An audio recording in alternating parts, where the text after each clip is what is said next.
So, what about the past 4 decades of esteem-building praise? I'm okay, you're okay.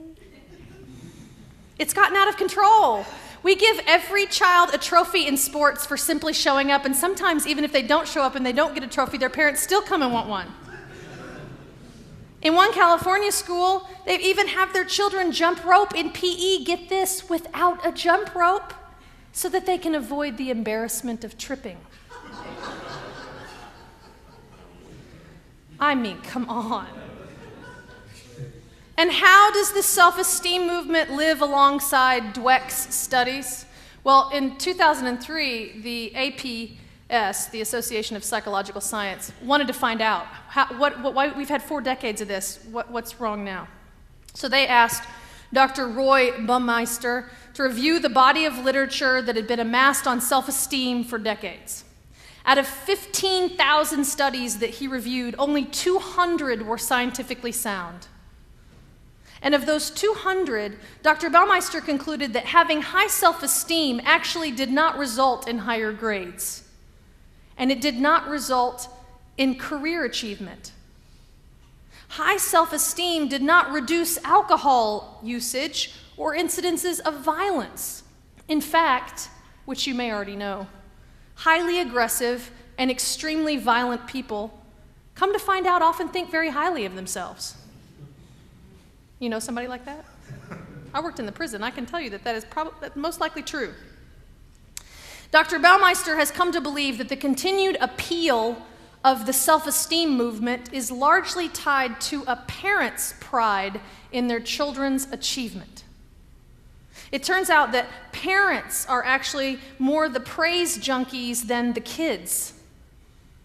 Because the kids, we've seen, respond well to intermittent success. They respond well to praise when it's specific. They respond well when failure is addressed. So Dweck believes that parents today tend to treat praise as the panacea for anxieties of modern parenting. See, they think that if they keep praising their kids, it'll soften the intensity of the environment that they're putting their kids in that often is so competitive.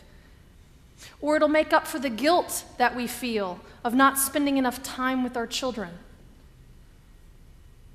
So in a way, praise, overpraise, and positive reinforcement is used as an ineffective means to express unconditional love.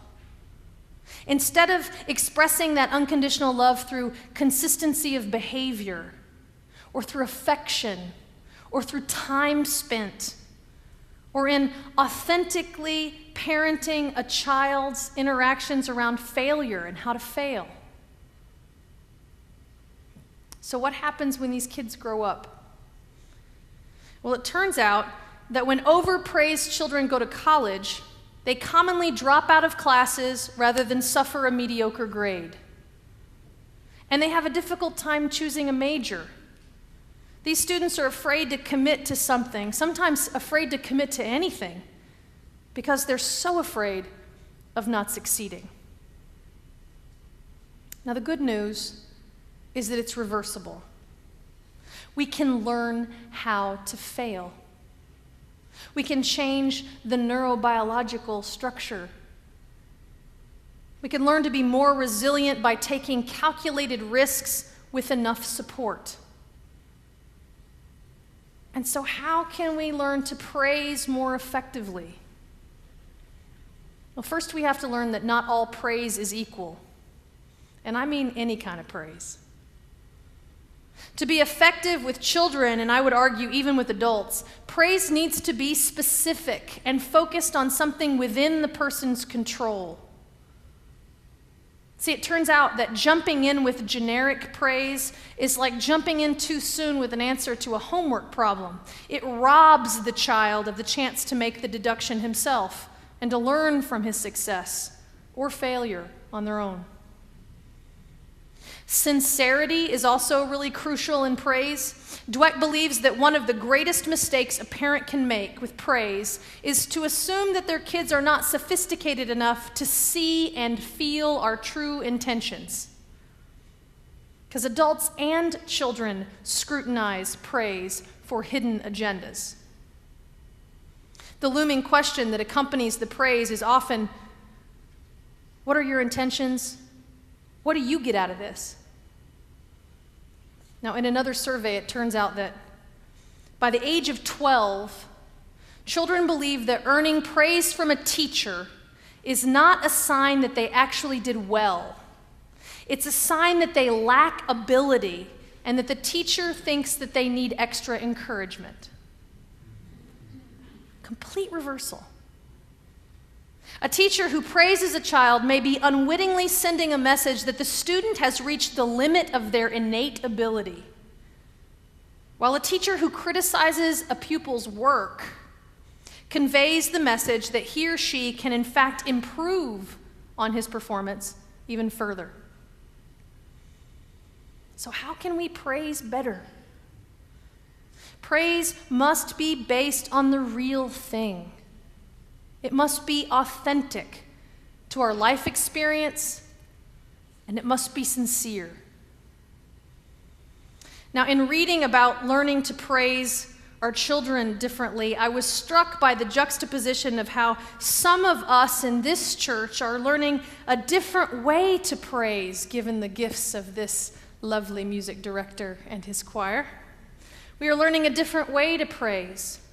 And I began to wonder, how do praise and our free religious faith come together to help us not only address the difficulties in life, but enhance our capacity to experience the world?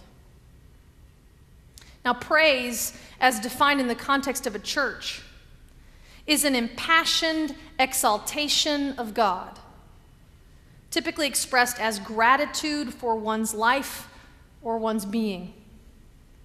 The word comes actually from the Latin root preciare, to value. Now, in worship, we gather together to name what it is that we value in this world, right? It's worthship, what is worthy to us. Well, praise is an extension of that worship. Those who praise to feel connected.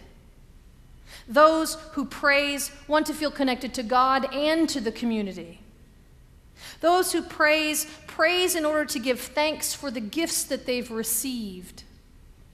Those who praise remind themselves in the act of praising that they, in fact, did not create this day, that they are not God. Praise is an expression of humility, of humbleness. It's a reminder that we are not entirely in control and that we do, in fact, make mistakes. But praise can put us in a vulnerable place because we are clearly naming our imperfections and what we value out loud, which makes it so much more important to trust those who are taking us on that journey and to trust those who accompany us. Now, like the studies on the praise of children, I need my praise to include my personal experience. So it has to be real and authentic. Praise in the context of a free religious tradition is not about leaving our experience or our reason completely out of the picture. Praise in the free church requires us to continue to think critically about our own personal theology.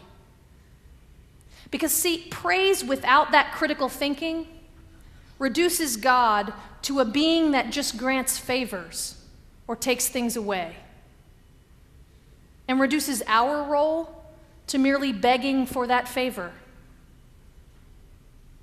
Praise without a critical theology reduces God to a being who needs or demands our praise to give us what we want or need. I don't believe in that Santa Claus version of God. My God is not that shallow. My God is not that shallow.